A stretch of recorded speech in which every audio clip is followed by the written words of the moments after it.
What's up? I'm gonna start off my podcast with a shot of water.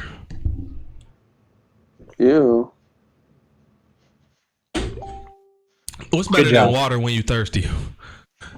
Pussy when you horny? Answer my own question. You had an answer though, Jake? Hold on, I didn't have an answer. Bro, look at Jake right now. Come on, bro. That's not the energy I want for today's episode. Your energy is finicky. I'm giving you 100, bro. Bro, if that's your 100, bro. I know a couple podcasts ago I said I hate when people say shit like give 150%. But if this is your 100, I need 150, bro. I need my 200, bro. I ain't gonna lie to you. Yeah, man, that back's doing a number on me. Ah, yes. National Women's Day, huh? Had to bend over. Well, we'll pray for you, buddy, and I hope you get better. What happened, though? I want you to break it down for the people in podcast world. Also, Wazzy said he doesn't. Yeah, just that yard work, and went ahead and strained the old back, and that was fine, though. That was fine. Then I went ahead and hopped in the old inversion table and was upside down, and that was fine. That was fine. But I went ahead and got up and bent over super quick to go ahead and unleash my feet so that I could kick something probably, and it was the bending over super quick that went ahead and seemed to really do a number on the old bad boy. So I'm in that laid up JJ state, like I just got done walking the dogs, and JJ used to take days off work because of this shit, boy.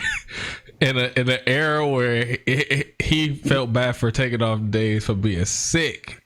When that back was hurting, he wasn't coming in on your ass.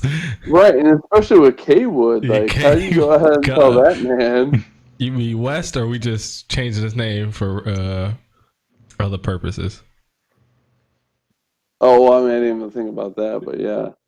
There was somebody who had sent a Kurt Wood. Okay, you're right. We do call him that. You said. Well, I think I was the main one going ahead, and like that never caught on, but I'm still trying to make fed tapping over here. So you were trying to make fed tapping, but I just like Curtis a little better. Curtis with a K just seems outlandish. I got a cousin named Curtis. I don't need to think about him. Is it with a K? No, do better in my life. No, it's with a C. But... Okay. How many days ago was this again? It was Sunday. Sunday. It's Wednesday now, people. It's Wednesday, my boy.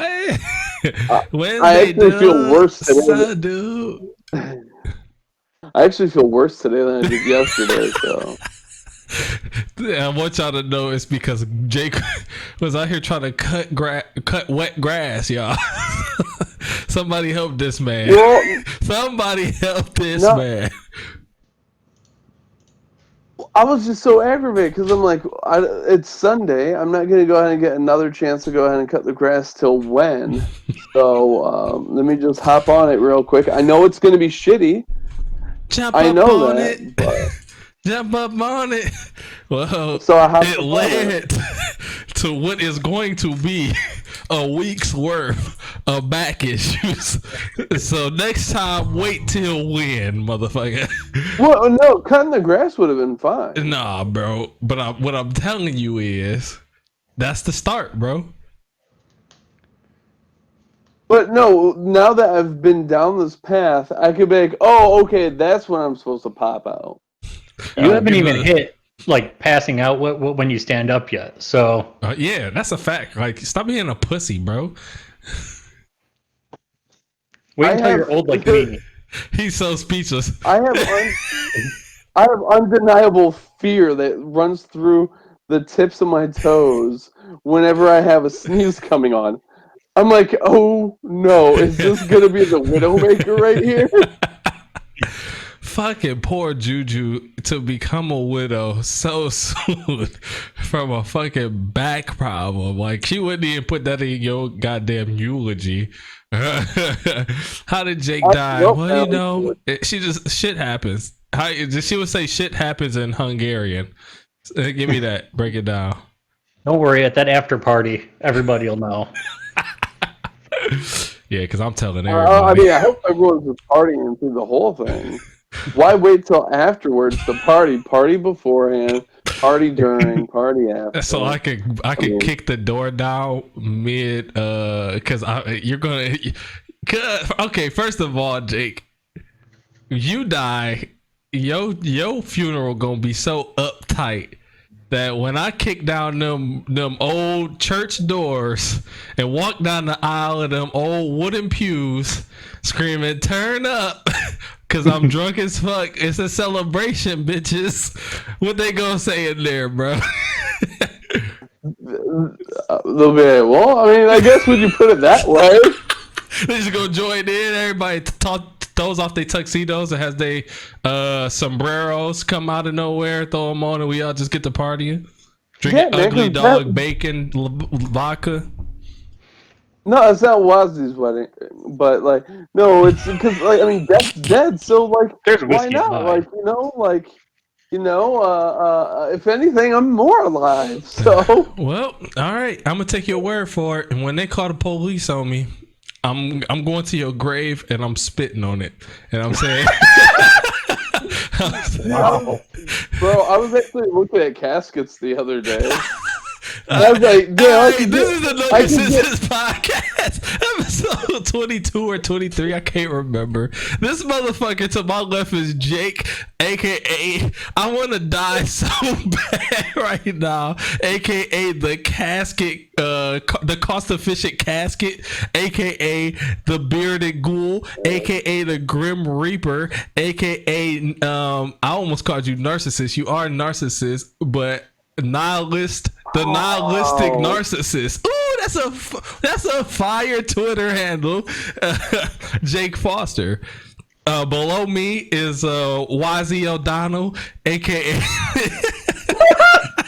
aka Fresh Cut Shoddy, aka Long Hair Don't Care, aka Blow Dryer Cuz. And this is the No Consensus Podcast. I'm Mike, by the way.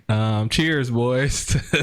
This motherfucker saying he was looking up caskets the other day on a fucking random Tuesday or Monday. What's wrong with you, bro? No, I didn't. I mean, it wasn't intentional. But I found a good price for them. But I was gonna have some words for going ahead and calling me the nihilistic narcissist. But when you said Wazzy O'Donnell, I could go ahead and settle for that. But no, I was looking at the gift store of an Orthodox monastery, and I'm looking at it, I'm like, to the gift store. Oh, no. Gift shop. Bro. Whatever, gift shop, gift store. I mean, you buy things there. You know what I'm talking about. Anyways, so go ahead and I'm looking. Bitch. No, I was asking if it was a gift shop, like the old school little 8x8 room that you walk in and It you was buy. online, bro. I don't know if it was 8x8 or if it was 10x12. You know, it could have been whatever. Jesus on a keychain. So like I'm scrolling through and there's like Jesus on a keychain, there's the book section, there's the candles and devotionals, there's the icons and stuff, and then I see a whole section of caskets. I click on it because I got to, bro. And, got to. and because it said $0, and I'm like, well, what does that mean? That's because like they make a couple of different types, and like it's a custom order sort of thing, but they range from $700 to $900. And I'm like, you know, I hear so many people always talking about how expensive funerals are and everything, but I mean, I've never heard an Orthodox person say that at all. And I think it's because our stuff runs less than $1,000, and that's it being super fancy. Y'all got them biodegradable caskets over there, boy. That's fire. Oh yeah, I mean, like, well, so traditionally you don't embalm, so you're not putting on any of that stuff. There's no Stinking vault. bodies in there. Well, I mean, like, you're gonna rot eventually anyway. So like, Not if you but, burn. like, Burn, no, baby, burn, burn. I mean, but you're being less environmentally friendly by doing that anyway. So, Burning bodies? oh yeah, yeah, because like the amount of fuel spent in just burning one single body is I much mean, you more. could just drop somebody off in a forest fire and see what I'm about to happens. say, you ain't got to do all that. Just throw me in a volcano. And that Yellowstone boy. Maybe I'm the spark. Are we gonna talk about Yellowstone again? No, I just thought about it just now. Damn, bro, hold on. I might have to just hit the ortho church up, slide on the casket over there, and then have your joint wherever. What you sipping on over there? I forgot to break it down. We sponsored by who today? Who we sponsored by today? That's J-Mo? We got Jameson here and also shorts. Okay. Sticky icky icky. Ooh, ooh. My boy Wazzy, I seen the little crotch down there. Yep. What flavor is that? This is cran raspberry dingleberry. Oh hell, you lying. Wow. You fucking lying. That's the name of that shit? Okay. Yeah, man. Yeah, you fucked me up. Dingleberry is as the official berry in a drink.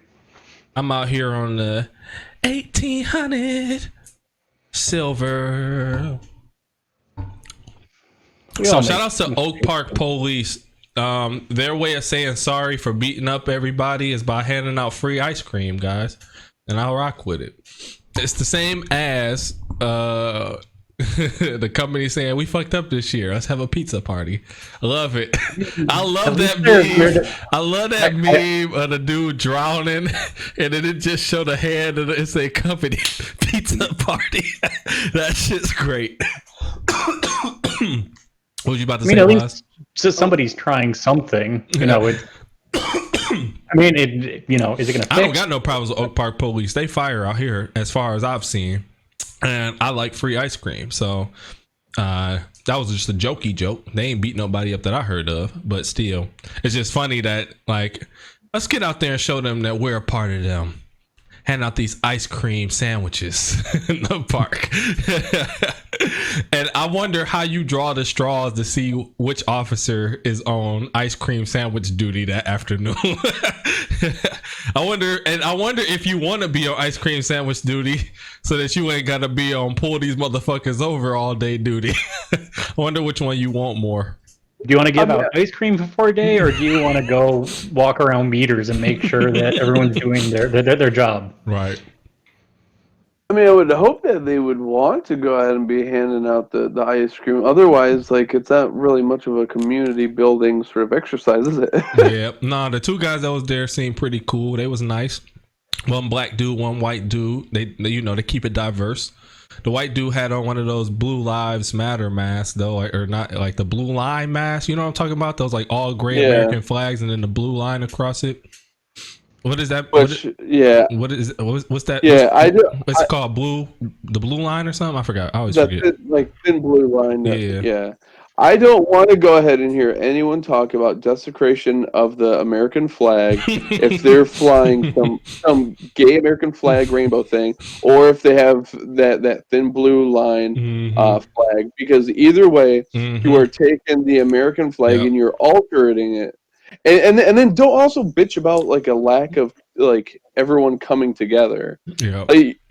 If this flag is supposed to represent all of us, the traditional American flag, Old Glory, and now you're going ahead and you're politicizing it by putting this blue line through it, then it's no longer about all of us. It's about you. I thought that was a Detroit Lions icon in the bottom right hand there. I'm like, no, it's just losing. It's by 1004. That's the one he was rocking. But both of them was cool dudes, so I ain't had no issue. Gave my son a yellow popsicle and gave me and Sean the 2 ice cream sandwiches. So it was a good time. The ice cream sandwich. Yep. It was good. Was it good? Yeah. Could have been colder though. It was a little. It was a little. You know. Was it one of the old school with the chocolate outside and just vanilla inside, or like chocolate covered, or No. It's just old school. and just the old school Klondike bar? But it was big too, though. It wasn't like the little baby joints. It was the big. It Oh, was the big daddy. Nice. It was the big daddy. You know. Little Like I said, it could have been a little more frozen. You know, started melting a little bit towards the end, but it slapped hard. I ain't mad at it, and it was free. Something about that vanilla in the ice cream sandwich that be like, it quenches your thirst too. I'll be like, damn, I needed that. It's almost like liquid gets solid when it gets cold. It gets gassy. I mean, usually, sure, but. So what's up, boys? What y'all been up to? What you been thinking about this week, Wazzy? Not much. I've just been kind of like chilling and doing my thing. Not really. I don't know. Just kind of a week of not worrying about other shit around me. So just lots of random Twitch and work and man, you work need around the those house. weeks, bro. Need those weeks. Yeah, it was a getaway from the world type week, so I did. I feel that. What about you, Jake? How's the besides the back? How's the house coming along? I know you've been working hard in there, trying to get shit together. Throw your back out for it. Blood, sweat, and tears in that bitch. How we looking? I mean, like Saturday, we Julia was tapped out, so we went. I took her to some. She's had a rough week. Just from work. She's been. She had transitioned from being a foster care worker to adoption. She went back to adoption, or is that? Yeah. Well, no, she's been assigned a couple of foster cases though. Okay. And that shit's just super taxing. There's a lot of work. And then in addition to that, though, like in addition to there being a lot of work to do, it's just really emotionally taxing, and it's really doing a number on her. Mm-hmm. So it almost feel like those type of jobs not meant to. You're not supposed to do them for a long time. It almost feel like that, right? Like it's almost an expiration date for everybody in that type of work. And whether it's stop doing it forever or, maybe take a break and come back to it. But yeah, go ahead. That's the funny thing, though, because like before the modern era, before, I don't know, like 1940, 1920, like who was running orphanages? It was the religious community. I'm about to say like the churches, right? Yeah. Yeah, so in the U.S. it was mostly the Catholics and stuff like that, but still in like a lot of the Orthodox countries, like a lot of Eastern Europe and stuff, it's the Orthodox monastics who are doing these things, which is really interesting to think about because they were getting monastic scholastics in the West, yeah, but the East was saved from that problematic scholasticism. But but yeah, so traditionally what you have is people who have given up like any sort of material wealth of their own life and have followed like this hardcore, very dedicated religious life. Yeah. Who are the ones who are like, I'm gonna take care of these kids that no one else wants.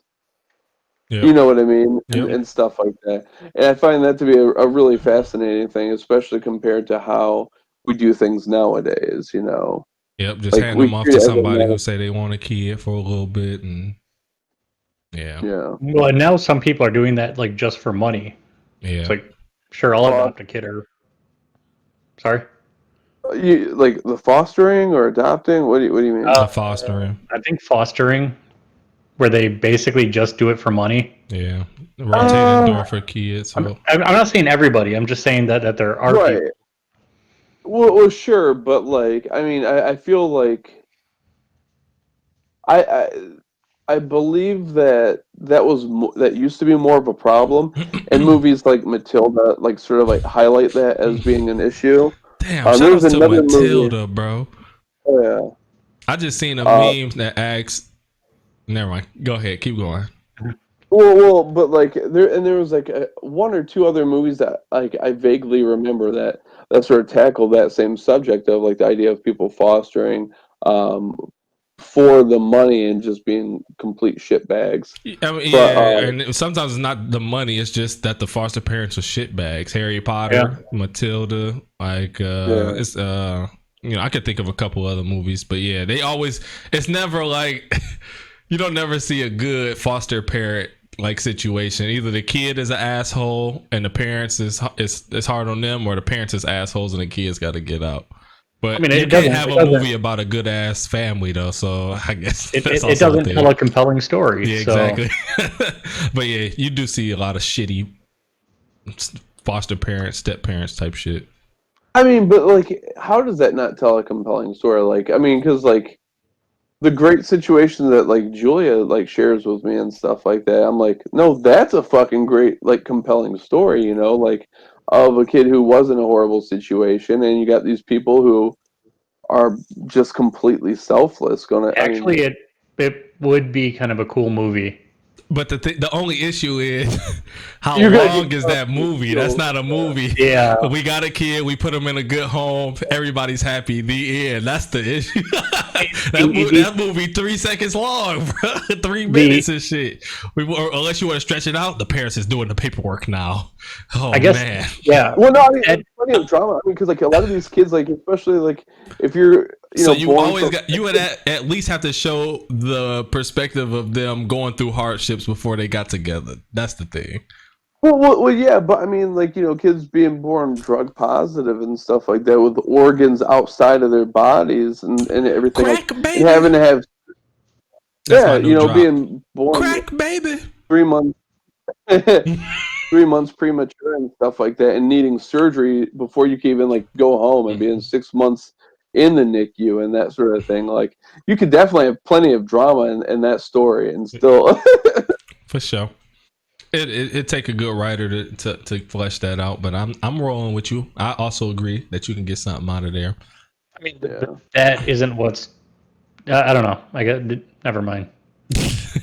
No, because like I mean, like Matilda, for example, is a really compelling story. Like, it is like a great story and all that jazz. It's just like what's the main character? What's the main character from Danny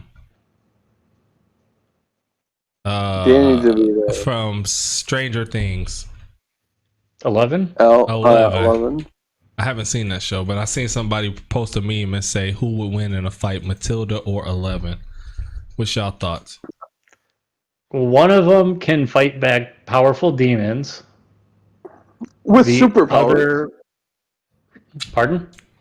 She's got superpowers. I mean, right. The other is 11. A 10-year-old. Matilda had superpowers. She was throwing kids out the window of her school. She had telekinesis 11, like a motherfucker. She could move just about everything with her mind. Wait, did 11 went Super Saiyan and was like Jedi powering people at the end of season 2. I haven't seen the show, so that's why I'm asking y'all. But yeah, Matilda had dog ass telekinesis control to the point where at the end of the movie she had a whole house full of dolls dancing around. So, but I don't know. I did forget about that, but why haven't you seen Stranger Things? I don't know. The hype was too high when it first came out, and then I just haven't. Bro, I always been like this though, bro. I promise. I don't know why, unless it's something that I really want to watch. I'd agree. I did hipster out on this one though, and it's up to the point now where it's 3 seasons. I'm about to sit down and bang that boy out. I don't know when, soon though. Yeah, I said that. I'm gonna bang it out. I'm gonna bang that boy out. No, yeah, you just say you're gonna bang it out. You're gonna bang that boy out in the club and on the streets. I keep banging. I keep banging my meat. Banging.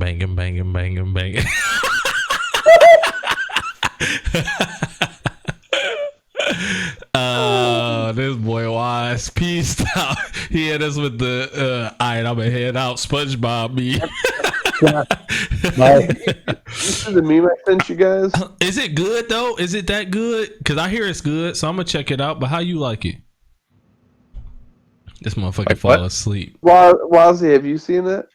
The meme you Stranger sent? Things. Nah, Stranger Things. Oh, Stranger Things, that's good. I mean, it was definitely overrated, but it's definitely entertaining and worth watching. Season 1 was good. Season 2 fell off a little bit for me. It felt a little forced. Yeah. Season 3 was a lot of fun, though. Season 3 brought it back a little bit. Season 3 is not Season 1, but it is better than Is season 3 2, ever season 1 though in anything? I don't know. I'd have to look back and think about it. Fuck you, Jay. Pull that meme up real quick. Pull that up, Flossie. Which one? That Jake just put in the podcast, the group chat. The SpongeBob one? Or this dude.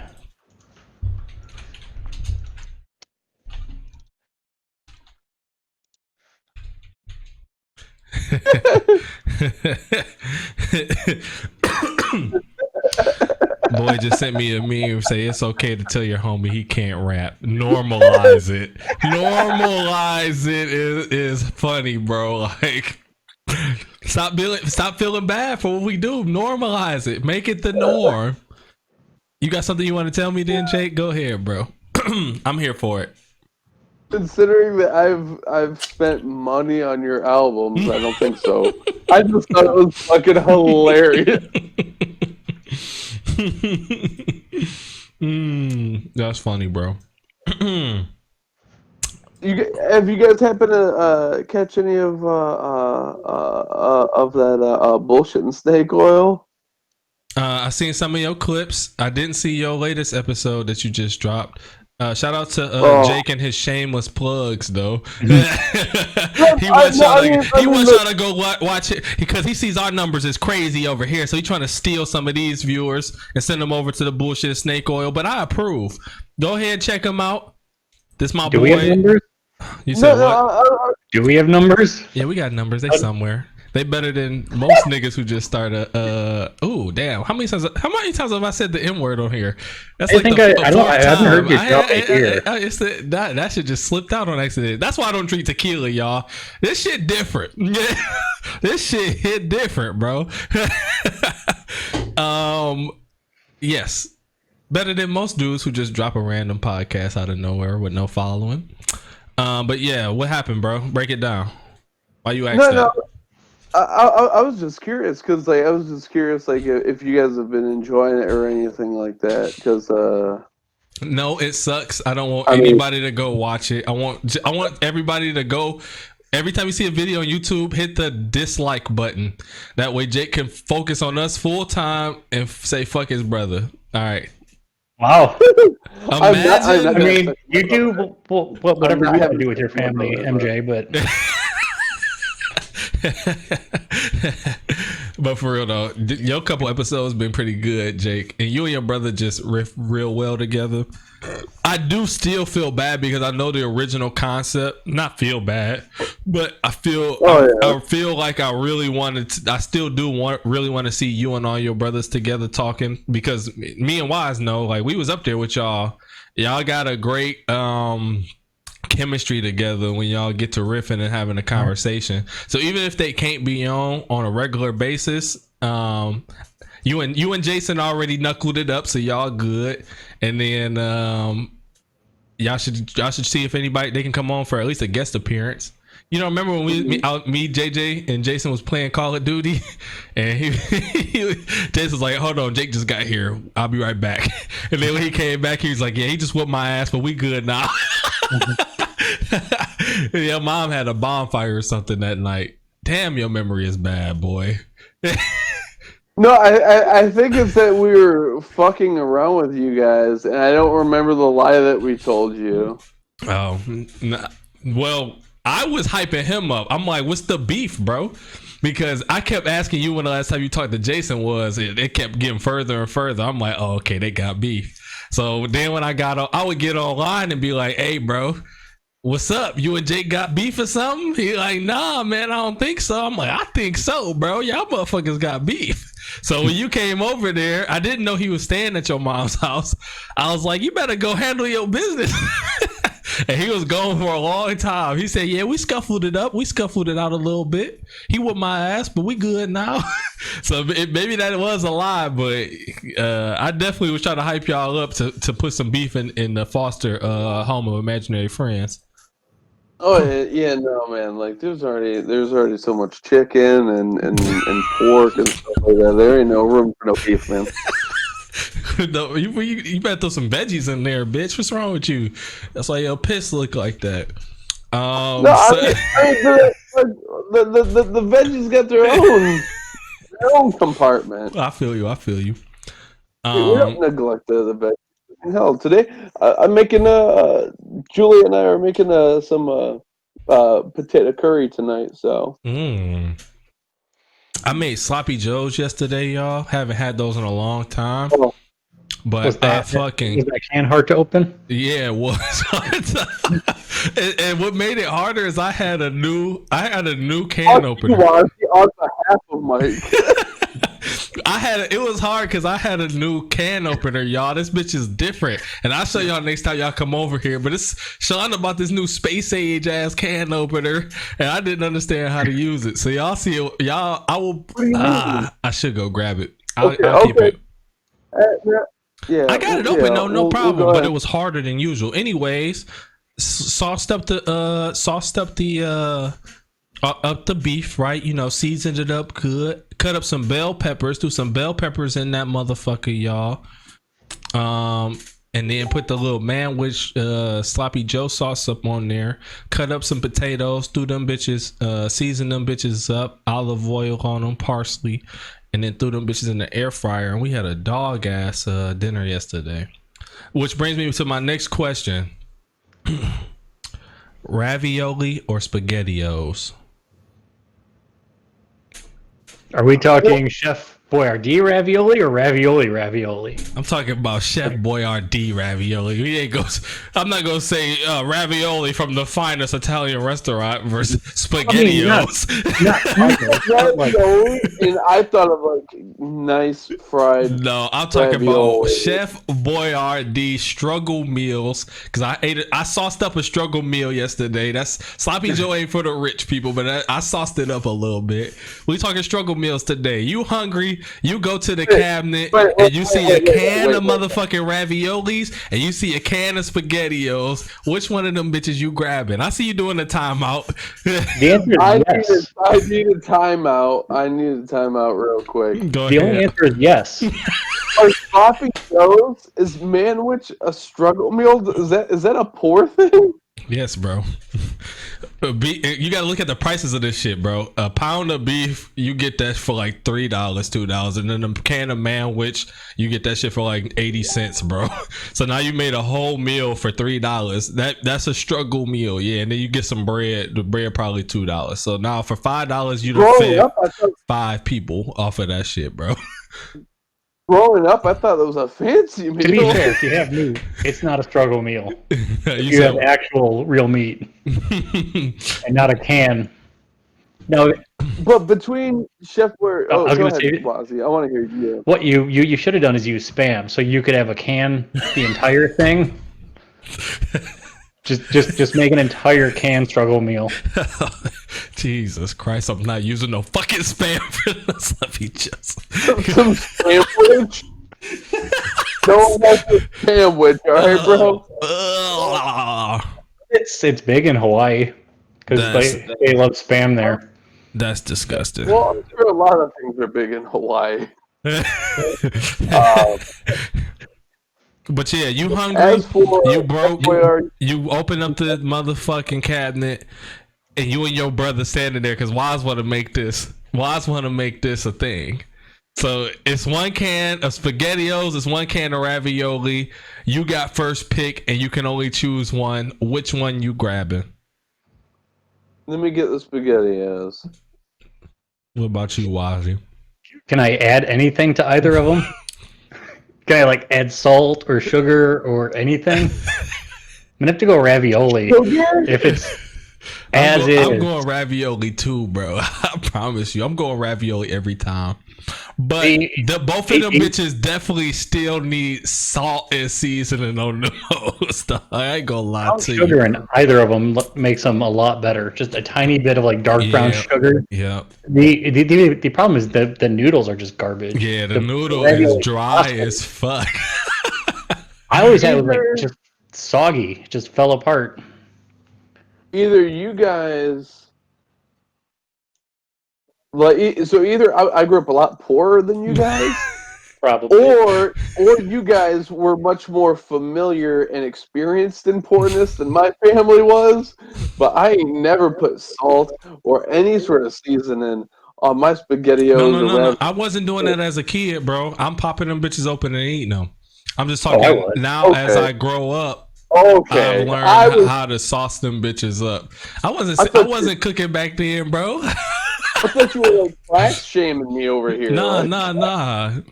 To be Look fair, at I this was. poor But ass pretending. Wise said he was, but Wise always been a chef too. Wise always been a motherfucking wizard in the kitchen.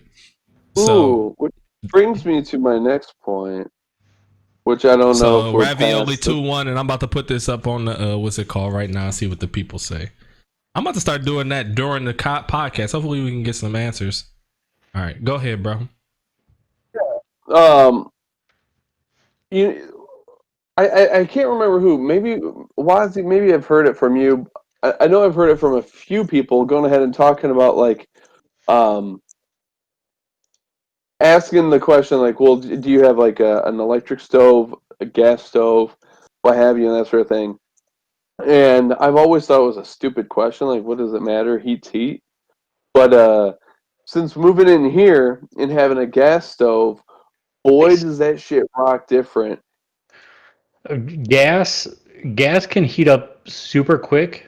Like it's So my parents have gas and their lowest setting is like hot as fuck. You yeah, can't actually like simmer on two of the burners. Yeah, gas is great. Convection is really good too. Um, but yeah, gas makes a huge difference, especially on like sauces and stuff where you really want to control the heat. And now you. yeah, like mine, I have like it's got like a power burner, Mhm. a simmer burner, right behind it to make up for like how big the power burner is, and then on the other side are two like normal burners. So you can go ahead and like on the lowest setting, you can definitely like be all right with it. But yeah, that stuff heats up so much quicker. It's wild, Yeah, night and it's day pretty difference. cool. I have that old school like 40-year-old oven little circles that don't work pretty What do you much. mean, like the metal circles or Yeah, where it's like like a coil? it's basically just a coil. Yeah, I got you. That's what I had at the old apartment. But yeah, gas and convection are much better at cooking, and it's much Uh, more even. Convection, like now, what exactly does that look like? What do you mean? Like you talking about like the Not, glass top not convection, deal? induction. Sorry, induction cooking, Okay, where the yeah, stove is that's what I was basic. thinking of. Yeah, it could That's what I was it convection, heats up but the yeah, actual pot itself. So I gotcha. cool stuff. We also got I got Julia a new can opener as well, which is funny that you mentioned that, You Mike, fucking because sexist. what do you mean? Buy your girl vacuums and can openers and brooms and shit for special occasions. Bro, you didn't even hear me out for one. You said you What did bought I buy her. her? You said you bought her a can opener. What else do I need to know, bro? You should just say I bought the house. I just bought a new can opener. Is it for her? She the only one that can open cans? Is she your slave? What the fuck, bro? You not gonna ever use that can opener? Can opener's not for her. Can opener's for the house. You're fucking sexist, bro. That shit irritating. So we had. Why is he once again cuts his shit off? I am not touching that one. So we have a couple of can openers, and Right. when it comes to using a can opener, Mhm. she always Only the begs women me- can use them. I understand. I get where you're coming from. She can't open a can Okay. to save her life. She Okay. asked me to go ahead and use the can opener because she's always like struggling with it and everything, and she gets so pissed. I've actually pushed her away, waiting for her to slap me, like for going ahead and do it. Like, no, I'm gonna go ahead and open up this fucking can because it's frustrating you way more than it should. And then I open up the can, but so I got her one of those electronic deals or electric deals, with the magnet on the top, and you put the can on there and stuff. And I went ahead and so she doesn't need me anymore. So you could go ahead and say that I'm being sexist, going ahead and buying my wife. I will say that. Can opener, but I bought her a can opener so that she could be freed of me, so Okay. she doesn't rely on me, so she could be more independent. So you don't understand that that's the logic that all you sexist motherfuckers try to use? I got you a broom so that you could be free of me, so that you could do your job more effectively, because I know you like sweeping. She don't like sweeping, Jake. She don't want. Do you think she'd rather have a can opener, or rather you just open the fucking cans or stop buying fucking cans for the rest of her life? She probably prefer never having to see a fucking can again in her life. But instead, you try to flip it around. I'm doing this for you so you can open the cans more easily. You're a piece of shit, Jake. No, ain't no time out. You're a piece of shit. So Julia actually walked in and she was over there. And she heard me say the thing about the jars. She's like, I can't open a fucking jar. So you don't get her something to help her open the jars, Jake. You just open the fucking jars. Fuck out of here. Well, yeah, I opened the jars. Then stop complaining and stop trying to get out your obligations. No, I'm not trying. But if I got you this robot to open the which is why jars. I was looking at those caskets and stuff. So I don't know. Maybe it'll happen. But I'm looking out for her after me. Like. Hey, you know what I was just thinking about? I don't think this podcast, the viewership really knows how nerdy we are and how much we love tech and games and shit, because we don't get into it very often. We don't talk about it that often, Wise. I know you got the setup back there. It's a good setup. But we don't really talk about it as often as I would like. So, Jake, you're not as much of a gamer as us, if at all. you dabble, I guess, but you know what's going on. Wazzy, I'm gonna have to lean on you because I didn't watch this one, but have you watched the PS5 convention or whatever they had? I didn't watch any of today's PS stuff. Okay, me neither. What about you, Jake? You catch any of it? No, but I did catch the trailer for what is it? Final Fantasy 16, I want to say. Oh, they dropping a new joint? Look at that, bro. I ain't even know that. Because 15 was the one that dropped a couple years ago that me and Wazzy played. Wazzy played the shit out of it. Final Fantasy 16. So I'll be buying one. Yeah, so I'll be just like that. Y'all just got a customer. Now, what do you think about this? Because I'm seeing this pop up all over my Twitter right now. It looks like games for the PS5 are going to be $70. What are we thinking about that price jump here? To be fair, with inflation, video games are now like half of the price they were when we were young. Yeah, but I'm not making like in those inflation wages. So. Oh, I mean, I'm just saying it. I do think they need brand new models for how they Price do games. game pricing. Yeah, me too. Like, I don't know. I'd almost be okay with paying for features. Like, basically, almost all games are free, but then you pay $20 for like a single player campaign, or $10 for online, and then you're only paying for. I never even thought about that. They would have to do a poll on something like that, Wazzy. I had to think about that. You know what the issue is with the games though is, y'all, like you said, yeah, the game prices has been kind of the same for a long time now. $59.99 plus tax, but the quality and the content of these games have changed as well. Like a lot of these games that we buy now are coming out basically incomplete. You know what I'm saying? Like you're getting games that in order before you actually can finally beat them, you're gonna have to buy 2-3 DLCs. You know what I'm saying? Or it's always extra shit thrown in there that you're like, all right, this is, or when it drops first day, it's ass, and now we gotta wait for y'all to keep patching shit over the next month or two. Like, I think Street Fighter 5 like shipped with DLC characters on the actual disc. What did? Street Fighter 5. So like when you downloaded it, the DLC characters were there, but you still have to buy them. Right. That just tells me that there's such a systemic problem in our society, though. It tells me that too, because it's any industry that starts being up and coming, where at first it's pure, but the moment whatever people realize it can make real money and they start getting their hands into it, business, that's when it starts changing for the worst a lot of the times. So that's part of it, but what I'm thinking is, Wazdy's saying that game prices and inflation, well, my wages, are those going ahead and following inflation trends as well? No, they're not. So for how much more are you making than 25 years ago?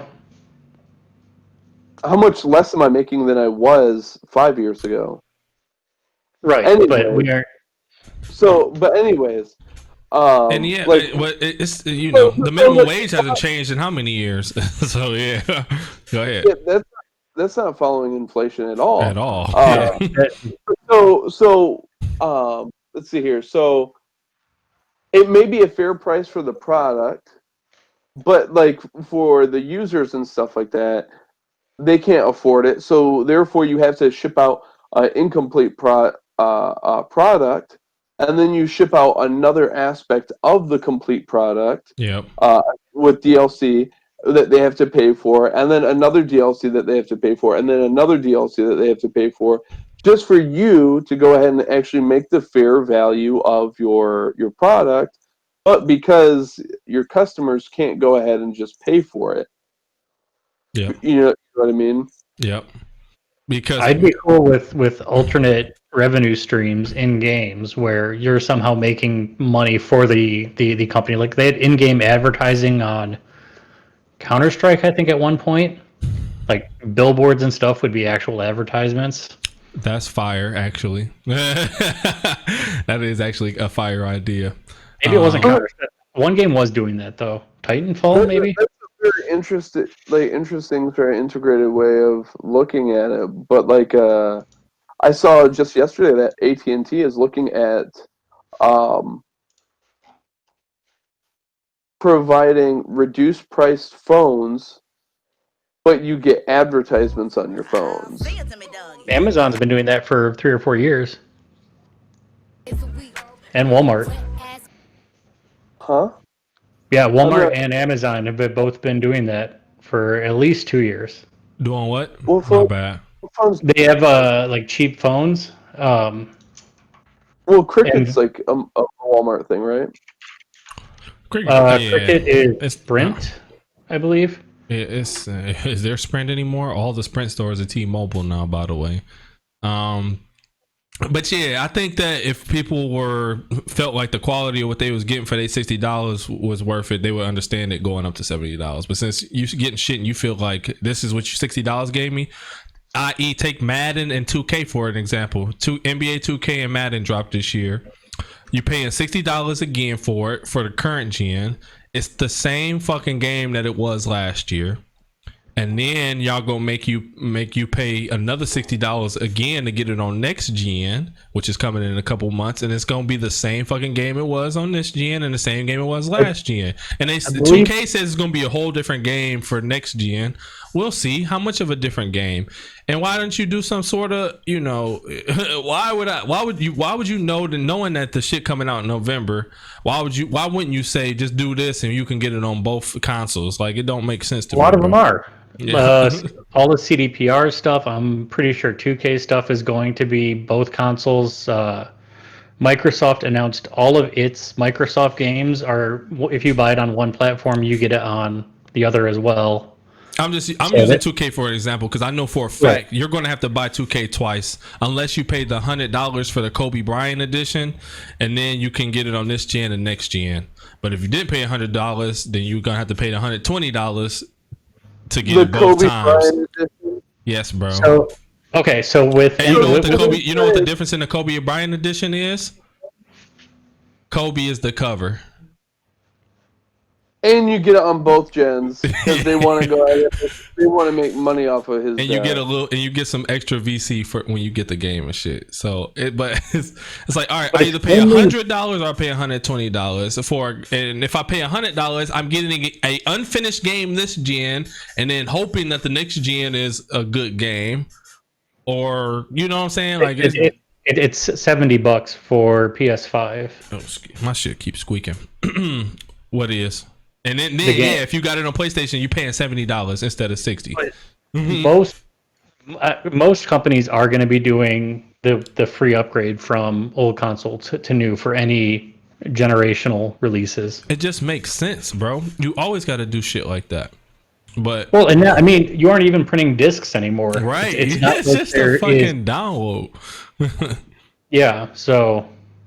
Well, yeah, and that's another valid aspect of the whole situation. Like, if we're removing physical media and your need to transport physical media from A to B, how much is that saving you money that can then be distributed to the developers and that sort of thing? So then, what exactly is all the price increases going into? Well, I think the fact that they're spending more money on useless shit than they ever were before, bro. Like these guys are under big companies and big businesses now. So these budgets, take 2K for example, they do this whole big fucking storyline to start off my career. You make your new character, right? And now, so in my career, you basically make your character. I make whatever type of, I want to be a point guard. I want to be able to shoot whatever. It's basically an RPG now. 2K is basically an RPG now, right? In my career, I make my character. It is, bro. You make your character and you play, and then you level up, and you use your level up points to make different attributes better in your character. So I want to dribble better, I want to shoot better, I want to pass better. It's an RPG basically.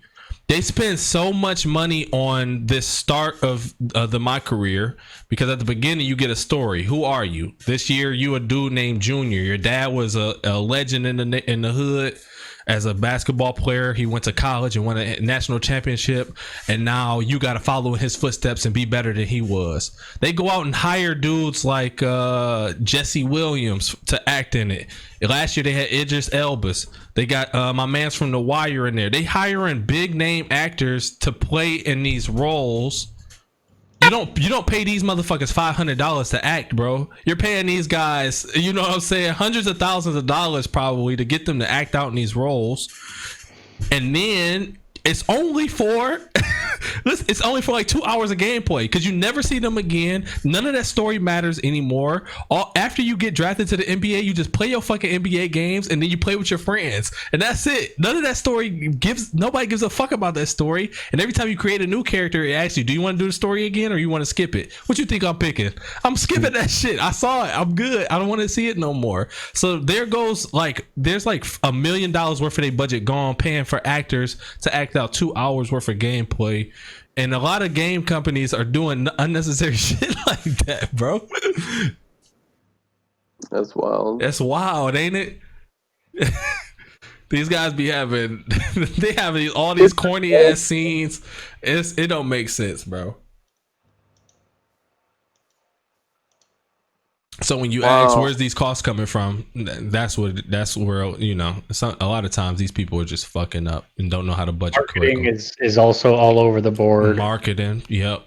how I'm gonna advertise my shit, who I'm gonna advertise it with, advertising dollars. It costs way more to advertise your shit in certain places. I mean, I kind probably of get. go ahead. I kind of get having this like have Idris fucking Elba like doing the story voice thing because like again, what is so different year to year? You're updating the rosters. What else are you doing? Like, sure, like every once in a while you're gonna be like we've changed the mechanics and stuff like that and all that jazz, but like that shouldn't be like a constant everyday thing, right? Well, there's engine updates. There's I don't know. I mean, I think that there are a lot more funds than people realize with that Yeah. kind of thing. And if that's a valid question, Jake, and that's kind of a question that you have to ask yourself a lot of times. But in 2K's example, because we'll stay on this because it's a good one. Yeah, It's one every year that I don't think that they should be dropping every year, and I think that's one of the issues. I think that they rely on the revenue from 2K that they know is going to come every fourth quarter so heavily that there might not ever be a way for it to not get put out every year. But I think that them having to come out with a new game every year is what makes the game so ass. And a lot of times it's like it's almost like how Windows be, where it's like every other one is good. You know what I'm saying? Because you can kind of tell, like, all right, y'all must have had some dudes just tweaking last year's enough so that y'all can put out one this year, and then you must have had a whole nother group working on whole different joint and dropping a new one. So that's the new issue. Because like you said, Jake, how much can you change every year? It's not much. So stop dropping it every fucking year, bro. Isn't that what COD was doing? Where Treyarch was doing one, and then who was the other developer? Yeah, they had Activision. Yeah, like Activision games were garbage and Treyarch were good, right? Yeah, or was it the other way around?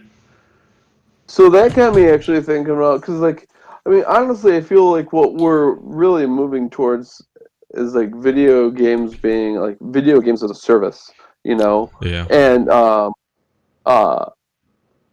which then got me thinking of like the whole updating the roster thing. So what if like these video games, like so 2K again for an example, like was like updated more or less on like a weekly basis of like injuries and shit like that. Yeah. So your team could have been just like with fantasy football, right? Like your team could have been good last week, but so and so went ahead and rolled his ankle. He's sitting out this week. It does that. So now the team they do that. They do it's, that. Yeah, it's that they change that daily. Yeah. Wow. So if somebody gets hurt tonight, he will be hurt on your game tomorrow. Yeah, they do that. On 2K? Yep. Oh, that's just wild. But that's because there's different play modes in 2K. There's a play now, which is basically me and you just pick a team, like a real team, and then go against each other, right? And those teams, they update those daily to reflect, and they also change. Like, so if say LeBron James has a week where he's averaging 36, his rating will raise up in the game, and they'll give him like they'll put a fire next to his name and say that he's on fire this week. And if you're a motherfucker all is of ass, he gonna have a cold. His stats are lower, and they adjust the ratings mid game. So that's why I'm saying you don't need to drop one every year, because I can clearly see that y'all can do enough changes throughout the year to keep this game alive, for at least make it bi-yearly, bro. Like every 2 years, and not bi-yearly, every 2 years, every other year, drop one. And y'all will be all right, because they had that's a great idea, and they've been doing that, Jake. Y'all can do that shit. Just tweak the game, because there are issues. They got issues in this game like any other RPG. Like I said, it's an RPG. So what people do is they find the meta. What's the meta in 2K? Since they started letting you play online with your friends. So if me and you and Jake, if us three made a character right now, I would say, Jake, you be the point guard. Wise, you be the small forward. I'll be the center, right? Because I play center all the time.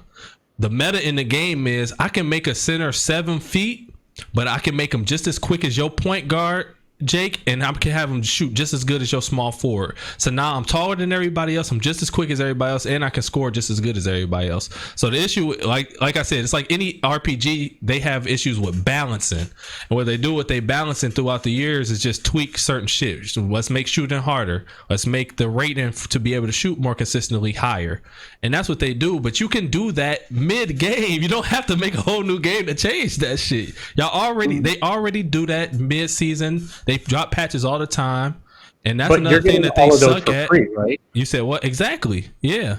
So would you prefer like the old Warcraft model where you pay $5 a month and? No, I would prefer y'all to drop the shit right the first time. They only do these things because they broke some shit. Well, I mean, but let me think coming about out this. every year. You're paying for all of the art assets and everything that they're doing with your free updates. Mm-hmm. So and you don't have to. There's an area where you get it right every year in 2K where everybody is good with how it goes, right? Like probably 2 months into the game coming out, 3 months into the game, the developers do a lot of tweaking, fixing, and then after that, the game usually be straight till the next one come out.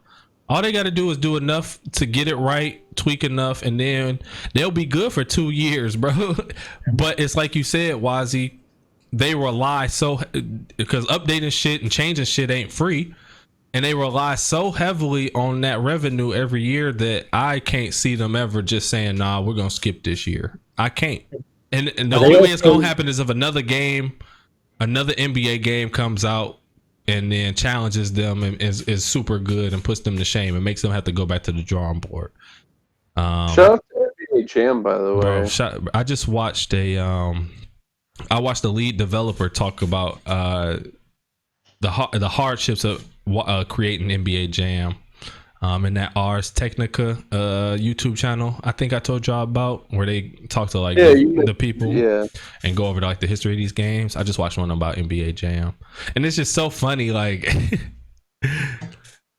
back then, making games was just so different, bro. You had to put in so much fucking work, dog. It wasn't no Unity, it wasn't no Unreal Engine. Like, these guys are writing out the code themselves. These guys are getting people to draw the shit themselves and put it into the game. The dude who did NBA Jam said he had to go to the local parks, ask dudes that looked like they was good at basketball to come back to his house and then do basketball moves in front of a green screen. What type of balls do you gotta have to do that? First of all, when you say guys, you talking about black dudes in the hood. He went to the hood. He found some hoopers, bro, and then had to ask him to come back to your house or your studio. Are you doing that, Jake? If some random white guy comes to the court and he's like, hey, come back to my studio and do some basketball moves for me. Do some basketball in front of a green wall. And what's funny is they couldn't even get a green screen. They had to get a blue screen, and then they ordered some gray jerseys to come in to go over the blue screen. When the jerseys came in, the jerseys were blue too.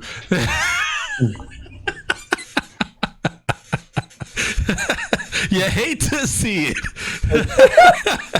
Oh, these stories be crazy, bro. But it's those type of things that you just hear about. Because back then also, and Waz know, like, it wasn't a lot of people didn't know about programming. When I'm talking, and I watched like Sid Meier's Civilizations. He talk about his shit, and Prince of Persia, the dude who did that. They talk about like having to learn how to code yourself because there weren't many people who really understood it or knew about programming early on. So they had to like subscribe to these weird ass magazines to teach them like a little bit of code, and then there was trial and error from there. And you and your friends switched out ideas, gave each other tips on how to do shit, and you figured it out, bro. And you don't got a fucking team of dudes making $1 million game. It's you, the programmer. You probably got a buddy who know how to draw, and that's your game designer, and then that's it. You know what I'm saying? Or maybe you got another programmer to help you write some code, but it's like 2-3 man teams in a mom's garage working on these fucking projects that we love today. And I don't know, like, I just miss that type of hard work, and because I'm not saying it's not hard work no more. Making a game is still hard, but that type of shit is different, bro. it's definitely a lot easier. But like Among Us was developed by 3 people. I mean, fairly complex, fun games that are not, and it's $5. I'd be better with that model overall for games. Pay for what you're using, type of thing. Yeah, and they he talked about that too, and saying that with the rise of this technology coming out now, that the indie game developers are making a comeback and being able to just stay in your house, because a lot of them big games, you just needed somebody to invest in you, because the type of computers you needed, you know what I'm saying, the type of money you needed to, because back then you needed to make whatever it was, the floppy disk or CDs. You don't just get those, you got to buy that shit, and it costs money. Like you needed somebody to invest in you after a while, and then but now you can kind of go back to being a 2-3 man team with Unity on your computer and make something sick. Back in the 90s, I believe it was Acclaim. I can't remember exactly who, but one of the developer companies didn't have access to a PS1 dev kit, so they had to build their own. God damn. What? Yeah, they had to like reverse engineer some of the serial IO calls and stuff, and that's crazy. Just to create a game on a PS1. You got to reverse engineer. And so Sony sued them for recreating that shit? There was a whole Sega. There was a whole legal battle. It was between Sega and Acclaim, I think. And Acclaim, so Sega had a check, and Acclaim was basically like, we know how it works, and we're just not gonna do it that way. That's trash. Sega lost eventually, but Sega was lost a lot. Yeah. Jake, bro, your boy Roy Jones Jr. said he made a mistake. I told you. He did not know what he was signing up for. Wazzy, look this up. Look up Roy Jones Jr. says he made a mistake. Bro, Jake, would you in a million years though say that out loud before you about to fight a man? I made a mistake. I shouldn't have set this fight up. Would you ever say that? Wait.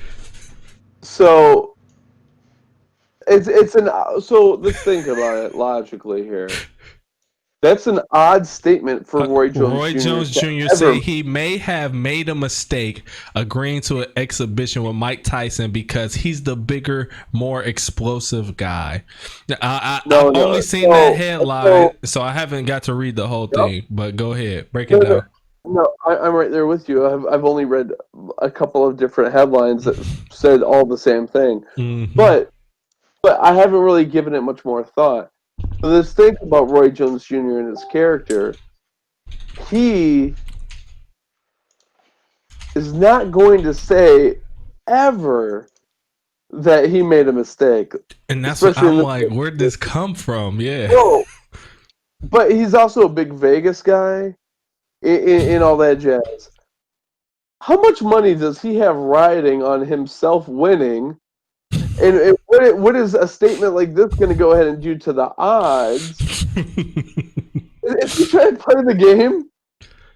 Yeah, I mean, because you're right, Jake. It don't add up. Roy Jones would never say shit like this that I could think of.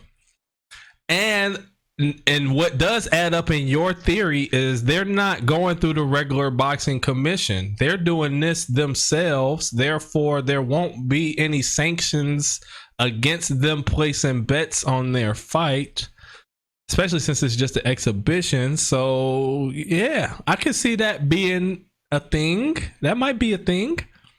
Maybe Roy Jones owes a book. Would you? God damn, no, bro. We're throwing punches at each other. This is going to be my definition of fun. Broken eye sockets, broken jaw, broken rib. That's fun to me. That's what Mike Tyson said on the Dan Patrick show. That motherfucker crazy. Well, I mean, do that. And then Jones said on Sky Sports, if anything, I made a mistake going in with him. He's the bigger guy. He's the explosive guy. He's going to have all the first round fireworks, not me. I do have first round fireworks, but he's known for more first round fireworks than anybody that ever touched boxing, other than maybe George Foreman. With him having the first round fireworks, he'll be against a guy smaller than him, maybe 40 to 50 pounds smaller than him. Yeah, that sounds like that sounds like a little bit of a little setup there. I ain't gonna lie to you. Yeah, I don't know about that one, because if you also read in between the lines, he basically saying he might knock my ass out in the first round, but if I get through the first round, I'm whooping his ass. That's kind of what he's also saying in between them lines, like. He got that shit for the first round, but if we make it past the first, I'm on your ass. which is also interesting because like that sounds like a rather different Roy Jones than we've known in the past. Yep. You know, this sounds like a much more mature Roy Jones. Like I'll give him the first, but if I go ahead and get through that, I'm in for the long haul. You know, like because he was such a showboat.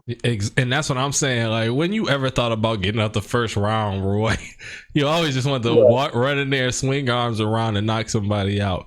This is another quote from Roy. When it comes to time to fight, we're going to fight. If it comes down to bite, we're going to bite. What the fuck, Roy?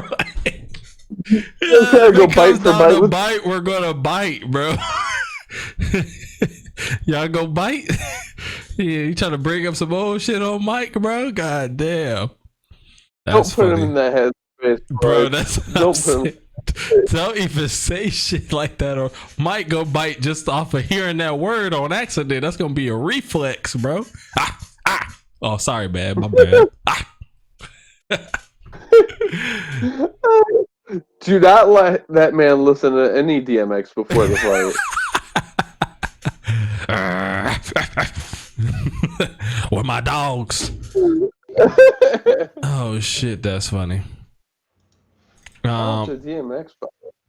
Why you been shout out to DMX. Why you been feeling yourself this week, Waz? Oh damn. Okay, I'm gonna ask this anyways. It's 110 now.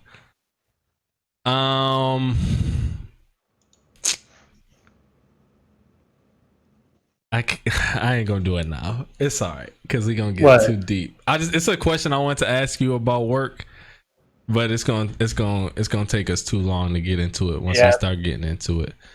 That'll be an opening thing.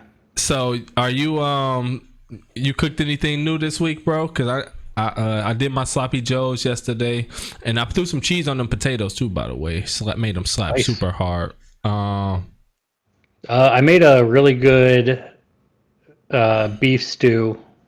Damn, like I had a beef stew in a minute. If you made a beef stew out of Asian peppered steak, so it was like a cross between those two. So I had a lot of steak and broccoli and a lot of burgers this week, just because I can throw them in the oven and it's easy. Wait, you bake burgers? Right, that's funny. I'm lazy. Why not? 20 minutes on each side. That seemed like it take longer though. Oh, Cooking it on the skillet would be. It does, but I don't have to stand there and watch it. I guess. This motherfucker said 20 minutes on both sides, Jake. He eating burger. It take him an hour to eat a burger, bro. I mean, it's super juicy. I throw cheese on the end. The oven melts it correctly. I throw bacon on top of that. That bacon gets crispy. Asparagus, and then you broil it at the end, and it gets even crispier. Okay, Waz. Okay, Jake. What you got to say, bro? I've got so many questions. You can't just say all that shit at me and not expect like 17 questions. What the fuck are you talking about? Oh shit! You added a stream in here. Yeah, that was supposed to be instead of my camera. Oh well. What is this that you're talking about? You're going ahead and saying 20 minutes each side, and then you're talking about it being juicy. How do you have it in there? Is it just in a pan? Is it going ahead and then cooking, and those juices that cook out of it, it's going ahead and soaking in? And then on top of that, you're talking about putting bacon on it, but you're saying 20 minutes each side. So are you going ahead and putting bacon at the beginning, or are you going ahead and flipping it one time and then putting bacon? And then you said something about asparagus? What the fuck? All right, so I'll go. I'll go over the. Do you want me to go get props? I will make it in front of you right here if you want. Only if you're going to go ahead and serve me one, because I mean, I will throw it at you as hard as I can. It might hit you. You want It to eat might get Wazzy's to meat, you. bro? Oh, you know, when you put it that way, Mike, I don't want to, but when you put it the way Wazzy did, I'm up for it. So I guess one thing I should say is part of that 20 minutes is because I like to use frozen burgers just because I never know what I'm going to use. So it's coming from frozen. It takes 40 minutes to an hour, not from fresh patty. For sure. Okay. An hour for a burger hurts my soul. But continue. Yeah, but if you start making it early, then it'll be ready for when you're hungry. I also only eat one meal a day. So I really want that motherfucking burger then, boy. God damn. I mean, I'll normally do like 2 patties and like 6 pieces of bacon and broccoli or asparagus or something like that, and I throw it all in the oven. It takes about an hour. If I'm doing a stew, it's like 2 to 3 hours, and it tastes good. No, the stew sound good. I'm gonna throw that on there, and the burgers sound. I bet them burgers slap hard. I don't doubt it. I'm just saying. Man. I know I always eat outside, bro. You ain't got a grill yet? Propane and propane accessories. I have one, but it's not grill. put together. It's still in my garage. I'll come over there and help you put it together, bro. Honestly, why are you such a lazy bitch? So many reasons. Bro, and I know, how long has that bitch been in the garage, bro? I got it for my birthday. No, for Christmas. Oh, this Christmas? So it's either been 6 months or a year. God damn, you motherfucker. You bitch. It was my birthday last year. And well, what type of grill is it? Is it the big boy grill, or is it just like the regular black round top boy? It's a silver top. It's a double wide, so it's not huge, but it's a decent size. It's not a Weber. It's Double not wide. Pardon? Charcoal or what? Both, I believe. I have to double check. Okay. Oh, he got both. Oh. Make sure you throw some wood chips on that motherfucker too. Get that good smoky taste on them hoes. Yeah. I do want to try oven smoking. I'd try that. That's funny. You could smoke outside too, though, Wazzy. Like, why not be in the elements? The This sun's not going to motherfucker say I kill want to you. smoke in the oven. Smoke outside, bro. Why would I be in the elements when I cannot be in the elements? Wazzy, fuck it. All right, bro. We have to take a pause real quick. Tom Waits. Closing Time. Remaster. I was in this week. I was in a weird indie folk phase years ago, and one of the bands I was listening to had said, like, had mentioned Tom Waits as one of their inspirations. I'm like, Tom Waits? Who the hell is that? So I went ahead and, like I am wont to do, like, I don't want to hear your most recent thing. I want to go back to the beginning and stuff. So first thing I went to was Closing Time, and I listened to it, and I'm like, that is super different. I was not expecting that. But I fell in love with it, and I really enjoyed it. And then I got to know Tom Waits a bit more. You know, he's on the Fight Club soundtrack. Oh, is that the a song thing? out? Huh? Is that so? Yeah. His song "Out West" is when they first go into that bar and they go into the basement that to fight in the basement of that bar. That song is playing. That's "Out West," and that's by Tom Waits. Nice. And I got to go ahead and like explore more of his career, and it's so wild and all over the place. Like honestly, I had a difficult time settling on this album because he's got so many different sounds that are not in the same genre at all. That you would be like, wait, this is Tom too? Wait, no, this is the guy who did that, you Yeah. know? And he's got a weird insight into the human condition, um, that I don't feel is. I mean, I feel like it's pretty well exemplified. Meadow, stop it. Want to see my pussy? Yeah, I do want to see that pussy. Oh, that dry ass pussy. Get that out of here. It was angry We too. only want to see WAP on this cam, and this podcast only show WAP, baby. I don't think you want, but You try to give us But that yeah. dap.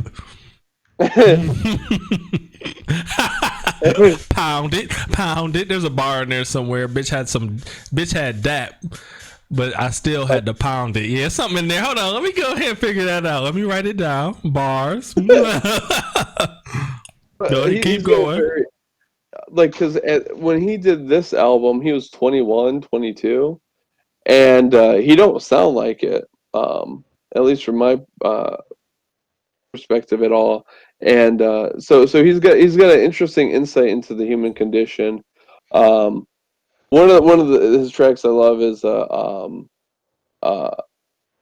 what's he building in there, and I think that's pretty insightful about the human condition a lot too. But this album, it's just a very different style, especially considered anything that we've been listening to, and it's got that sort of what happened to the why is he fucking up with shit? But it's yeah, kind of just a different style, and some of the songs like Little Trip to Heaven, I think, is my favorite of his tracks ever. That's one of those ones I fell in love with. The other day I was listening to I Hope That I Don't Fall in Love with You, and like it's just an interesting way that he paints pictures with his words, um, especially the pictures that he decides to choose to paint. And then he comes in with like Ice Cream Man, and it's like, Bro, Ice Cream Man fucked me up. right though. Yeah, so I don't know. It's something I really enjoy. That's a little left to center, I feel, and yeah. So I figured I'd throw it out there. Everything you said was true, because when this shit first started playing, I'm like, is this the blues? What is this? And so when you said indie folk, it make a little sense, because the first 3 tracks at least, I was like, I can't tell what the fuck this is, because some of them sounded bluesy to me, some of them sounded folky too. And like I said this a little while ago, but I used to listen to the blues a lot growing up. That was my granddad's shit. So it's something about listening to Pain that just I don't know. Maybe that's where I got my Kid Cudi emo like that shit from. But Tom, you be killing it, bro. First of all, to have been making music for this long, to have made music, I mean, how should I put this? It took him a long time just to put all these albums up on Spotify, y'all. Whether he used DistroKid or TuneCore, and whether it was him or his manager, whoever had to put his shit up here, you need a raise. Cause goddamn, you just had to put a lot of fucking music up online. Secondly, this dude is like, how can I put it?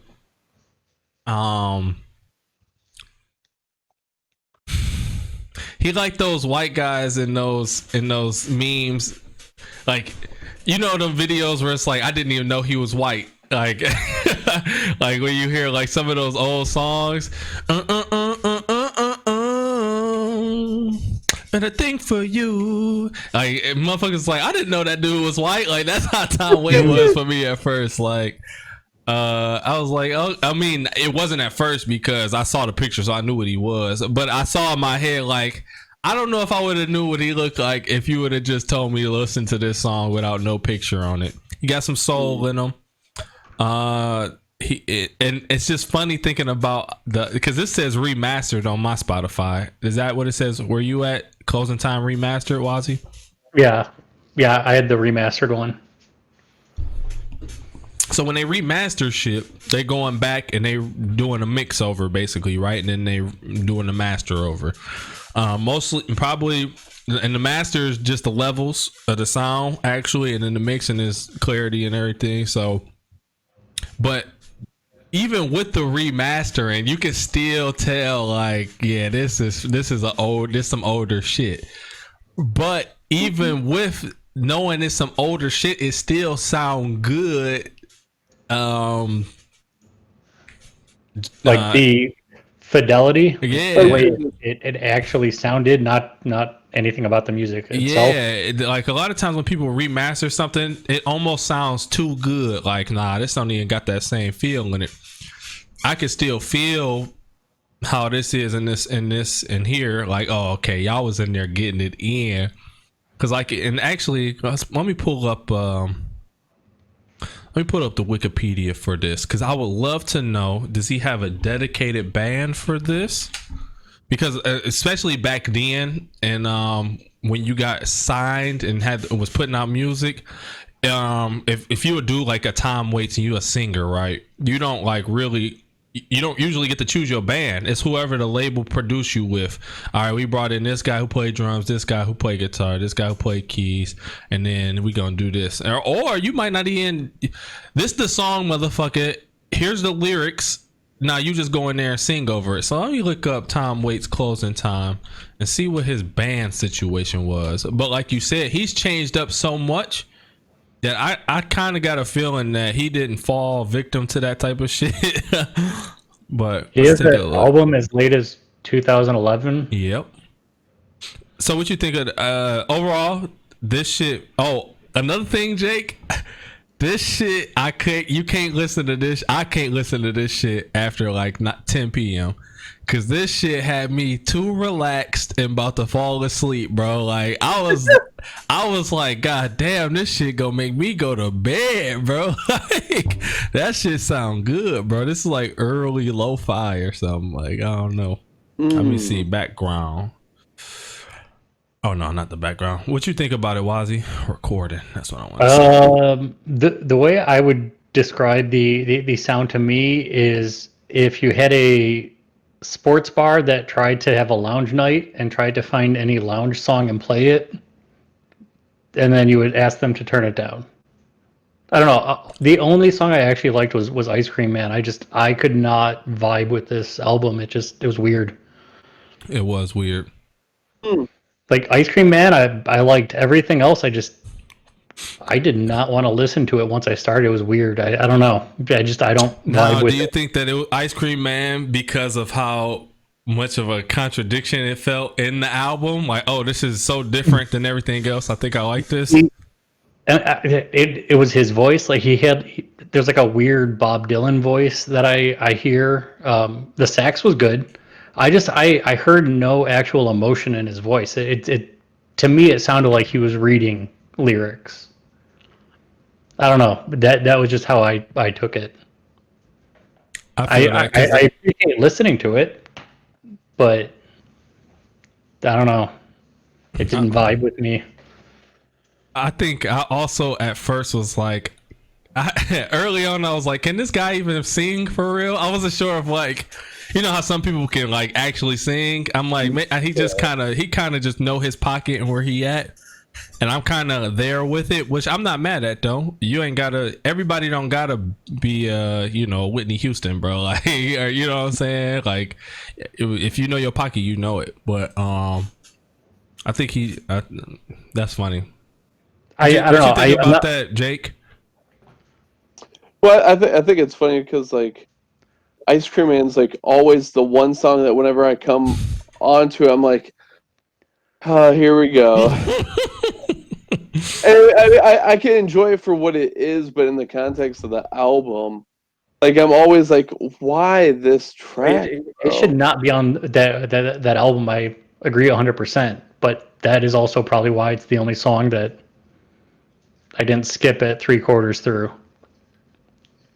Mm-hmm. I don't know. I mean, everybody's got different tastes, so it's Yeah, so it says that Waite became friends with a producer, Jerry Yester, and in 1972, they did some pre-production at Yester's crib. And it looks like they did pick out their band themselves. So it says Waits made it clear that he only wanted somebody who was going to be a stand-up bass player. And then drummer, guitarist, yeah. So they basically handpicked their band for the shit that they want to do.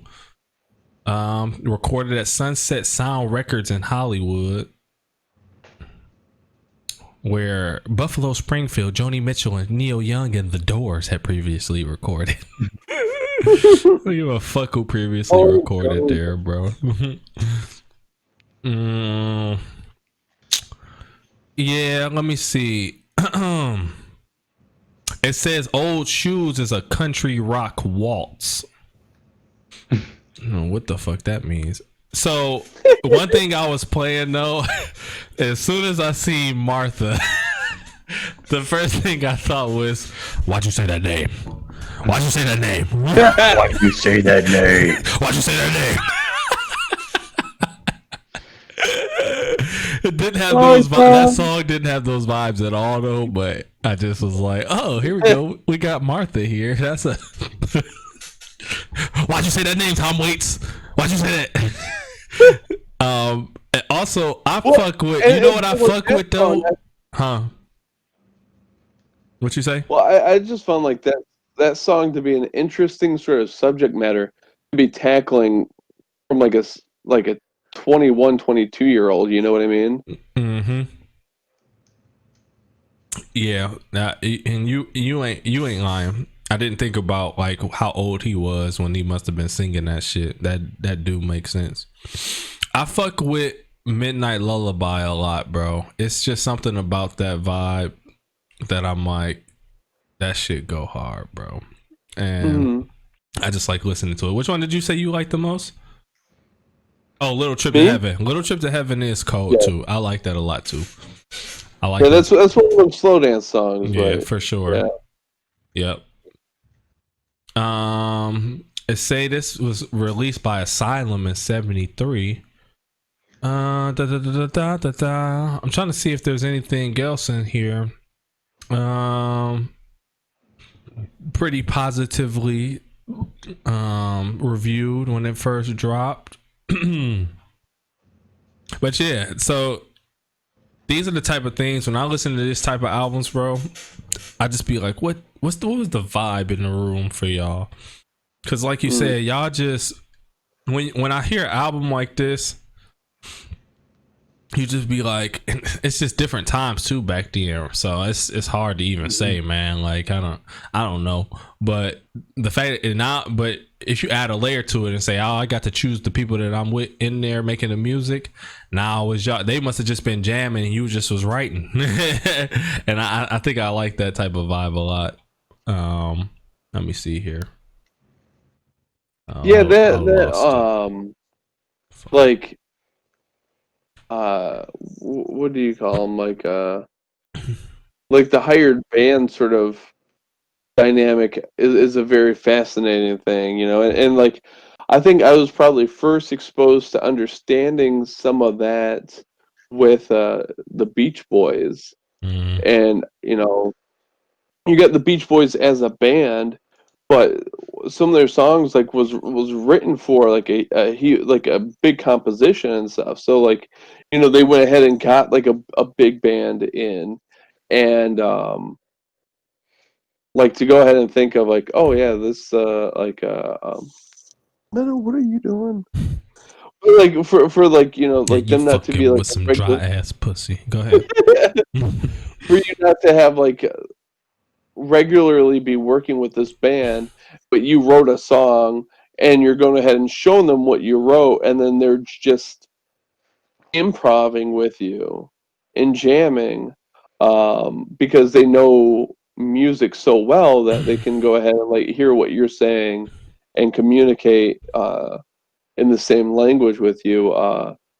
It's all super super trippy to me. It is trippy, and you know what makes it even more trippy is the fact that musicianship has changed a lot over the years as well. And what I mean by that is, if you and most of the musicians I know personally can't read music.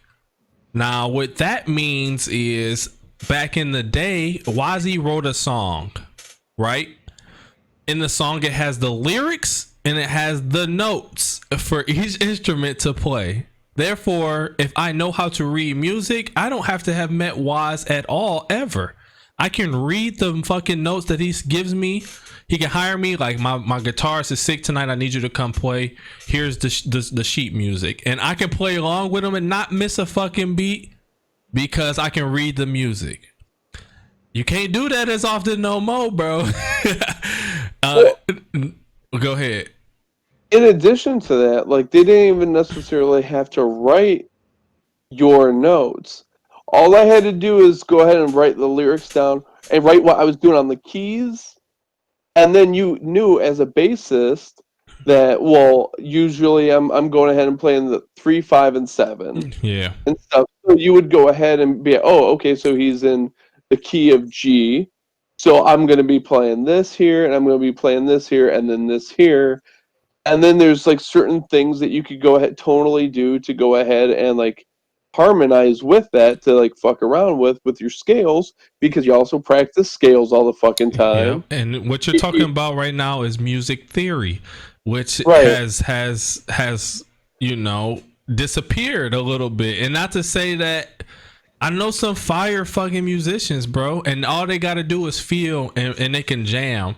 But when it comes to something like that, like you saying, Jake, if I'm playing a hit song, you can't go up there and jam. You gotta play what the fuck the people know, bro.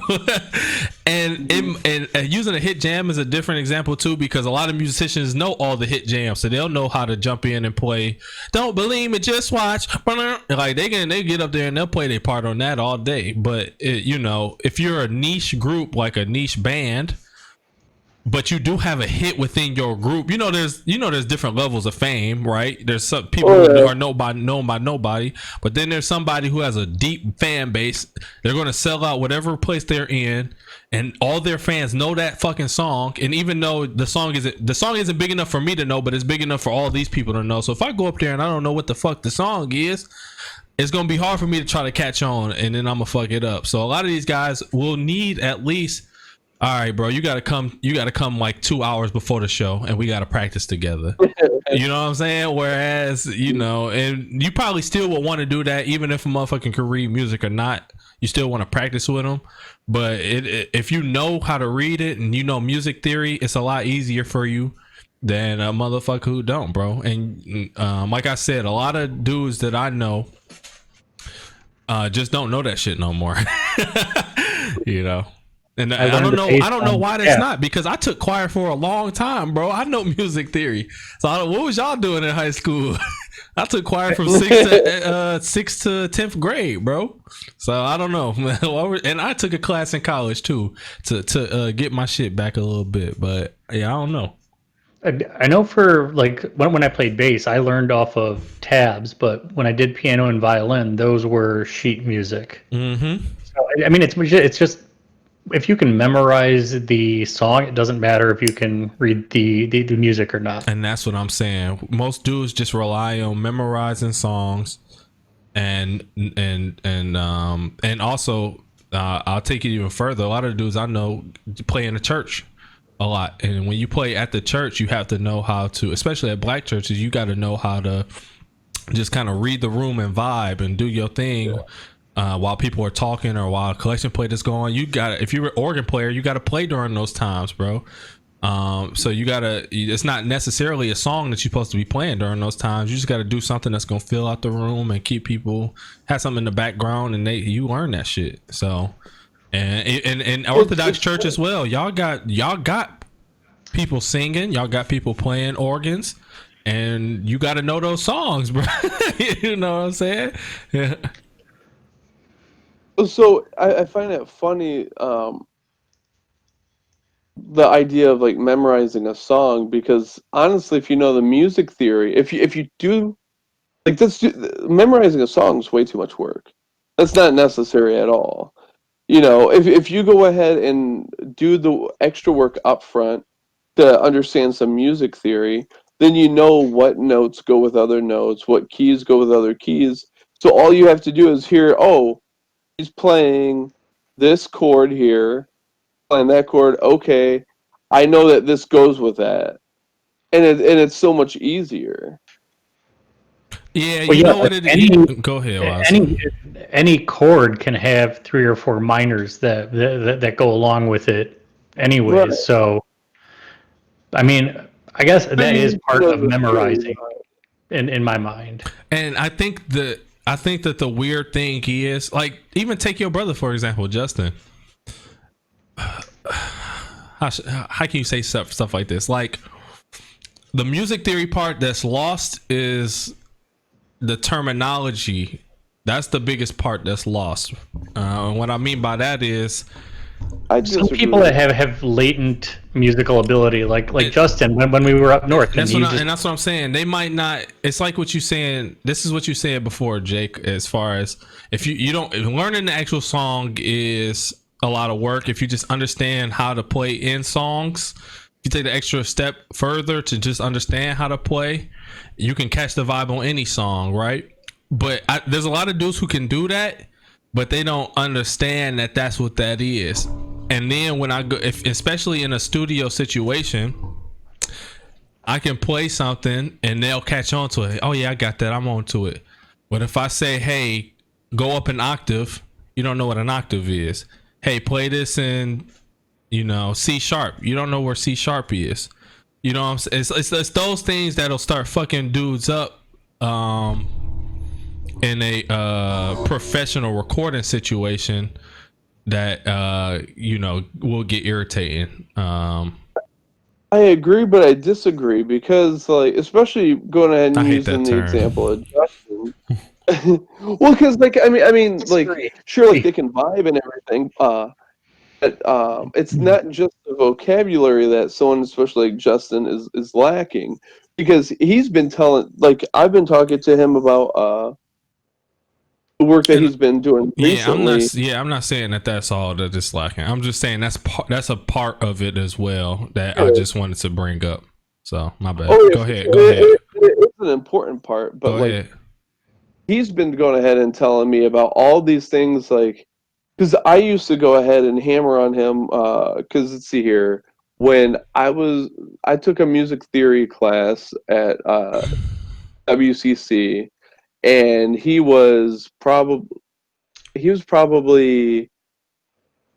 10th grade, and he really getting into the guitar then and stuff like that. And I was trying to tell him, like, dude, this music theory shit is fucking wild. Like, what is it? The circle of fifths and stuff like that, and all this jazz. I'm like, dude, there's so much wild, crazy math going on. Like, it's fucking trippy, bro. And he's like, fucking nerd, get out of here.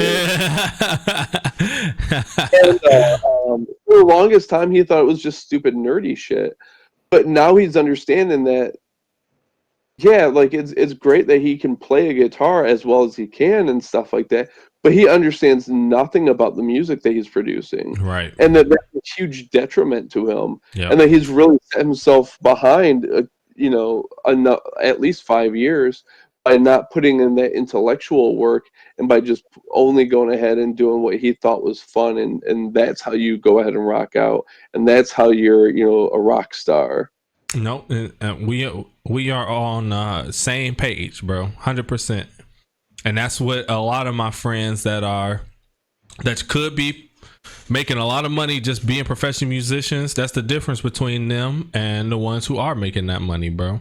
and just connections in general. But that's but you go out enough, you'll meet the right people, bro. You can impress a lot of people, just by getting up there and jamming out good, bro.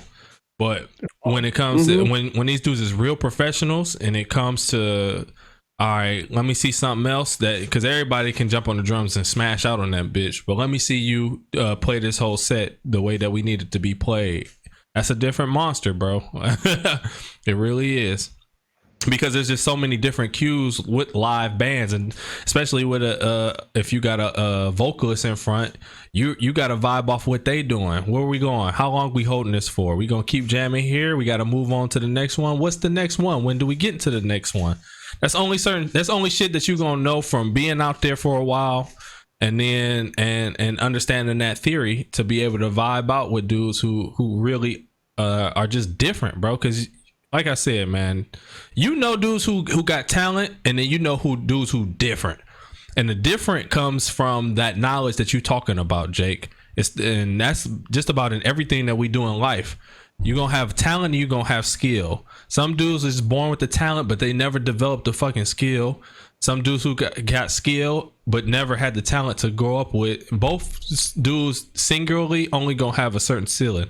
When you got a motherfucker who got talent and then worked on their skill until they couldn't fucking breathe no more, that's when you become different. And there's a lot of dudes out there who are different, and there's a lot of dudes who should be different but didn't put the work in to be that way. And it's just a sad reality in life. Maybe it's not sad. Maybe that's just how it's supposed to be. Everybody can't be different, or everybody the same. So I ain't mad at it, but it do hurt to see people who you feel like wasted talent. Like you said, sure. Like, damn, Jay, you could have been as good as you are now. You could have been better, motherfucker. And that, you be more frustrated for them people than they are for themselves too. That's the crazy part. But time waits. Shout outs to you, bro. I promise you, your shit almost put me to sleep, but in a good way, because it was calming, and I fuck with it. Wazzy, not his vibe. Really, Jake, he damn near went through your whole discography trying to figure out who you were as a person. So I know he love you. I would like. He's one of those people, one of those rare people that I would love to actually have a conversation with. Just because it's like, yeah, why? Right. what happened here at this point that went from A to B to make you switch up that whole swag, right? Mm-hmm. But also keeping so much of that same identity and stuff. It's interesting, but it's a really good thing to see him, like, he's actually got a lot more acting roles than I'd expect. He's got like 15 movie roles. What, like in the 70s and 80s? No, much more recently. Oh, hold on. Hold on. Let me take a look, Tom. Let me find out, Tom. Because you low key do look like he got that look, bro. That you could play a fucking douchebag in a gangster flick. Let me see what he was in. Well, he played the devil in filmography. Dead Don't Die, Hermit Bob, The Old Man and the Gun. I don't know, but he's Lloyd in The Simpsons. Oh, wow. I don't know. He was in The Book of Eli. Okay. The engineer in The Book of Eli. That's a big credit right there. Mystery Man. Shout out to that movie. All right, boys. That's the No Consensus Podcast. Do we want to talk about next week? Oh, yeah. Wazzy, what's your album? We got a 20-year debut album coming out 20-year anniversary next week. I'm about to say 20-year debut. What the fuck type of debut is that? 20-year of their debut. Hold on, it's 2020, 2000. Is this Linkin Park? Uh-huh. Hybrid Theory? Hybrid Theory. I figured it's next week. It is my favorite album ever. I would have done it Lupe earlier. once said in a song, Meteor was nice, but I bought Hybrid Theory twice. Like, yeah, I fuck with Hybrid Theory too, my baby. Wazzy, you just made my motherfucking week, boy. Linkin Park, Hybrid Theory, rest in peace, Chester, by the way. I just think a lot of people have not listened to the entire album start to finish. You ain't gonna cheers to Chester, bro? What the fuck are you doing, Jake? I got it.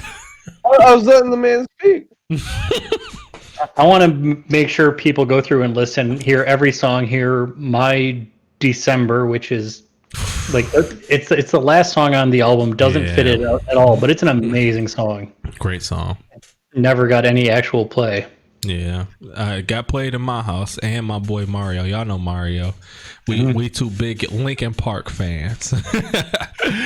He actually might have just been banging Hybrid Theory. I gotta ask him. It was either that or Meteor. I can't remember, but fuck, boy, you just made my day, dog. All right, Linkin Park, Hybrid Theory. This is the No Consensus podcast. Peace. What's on?